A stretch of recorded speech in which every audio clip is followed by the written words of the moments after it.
চিকিৎসা বিজ্ঞানত চমকপ্ৰদ সাফল্য আমেৰিকান চিকিৎসকৰ মানৱ দেহত সফলতাৰে সংৰোপণ গাহৰিৰ বৃক্ক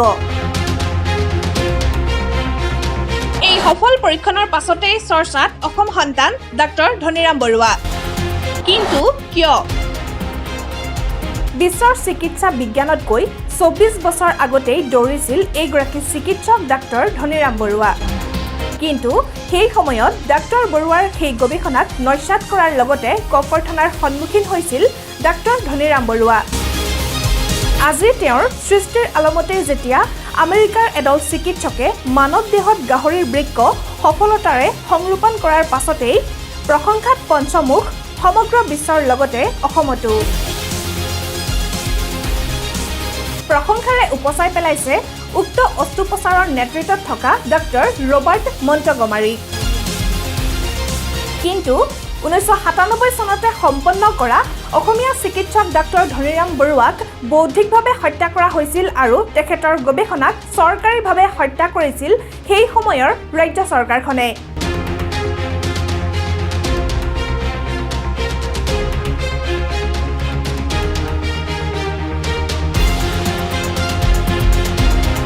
উল্লেখ্য যে 1997 চনতে গোলাঘাটৰ হিয়ালেখাটিৰ পূৰ্ণ শইকীয়া নামৰ এজন ৰোগীক ডাক্তৰ ধনীৰাম বৰুৱাই হাৰ্ট কিডনী সংৰোপণ কৰি 7 দিনকৈ জীয়াই ৰাখিবলৈ সক্ষম হৈছিল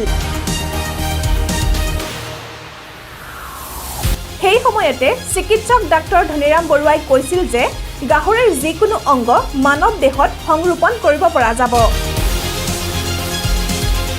নিউজ ডেস্ক জননী লাইভ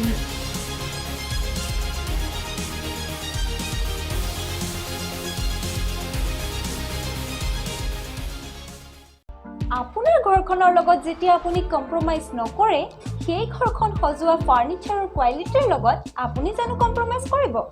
ৰয়েলক উৎকৃষ্টতা আমাৰ পৰিচয় আমি কোৱালিটিৰ লগত কম্প্ৰমাইজ নকৰো আনবিটেবল প্ৰাইচ আৰু ইন্টাৰনেশ্যনেল ৰেঞ্জৰ উন্নত মানদণ্ডৰ ফাৰ্নিচাৰ আমি যোগান ধৰো মুম্বাই কলকাতা দিল্লী বেংগলোৰ আদি ভাৰতৰ বিভিন্ন চহৰৰ 99টা শ্বৰুমৰ পাছত এইবাৰ যোৰহাটত আপোনাৰ কাষত আন্তঃৰাষ্ট্ৰীয় মানদণ্ডৰ উৎকৃষ্ট ফাৰ্নিচাৰৰ বিশ্বাসযোগ্য প্ৰতিষ্ঠান ৰয়েলকৰ শ্বৰুম আপোনাৰ নিজৰ সপোনৰ ঘৰখনৰ বাবেই হওক বা আপোনাৰ প্ৰিয়জনক উপহাৰৰ বাবেই হওক উৎকৃষ্ট মানদণ্ডৰ ইন্টাৰনেশ্যনেল ফাৰ্নিচাৰ আনবিটেবল প্ৰাইজত যোৰহাটৰ ৰয়েল ওক শ্বৰুমৰ পৰা ক্ৰয় কৰিব পাৰিব সহজ কিস্তিত ঋণৰ ব্যৱস্থাও আমাৰ শ্বৰুমত উপলব্ধ আমাৰ ঠিকনা ৰয়েল ওক DRPH ৰজা মৈদাম ৰোড যোৰহাট আমাৰ যোগাযোগৰ নম্বৰ 7099079898 আমি কোৱালিটিৰ লগত কম্প্ৰমাইজ নকৰো আপুনিও এবাৰ আহক আমাৰ শ্বৰুমলৈ আপোনাৰ বাবে আমি সাজু কৰি ৰাখিছো আনবিটেবল প্ৰাইজত ইন্টাৰনেশ্যনেল ৰেঞ্জৰ ফাৰ্নিচাৰ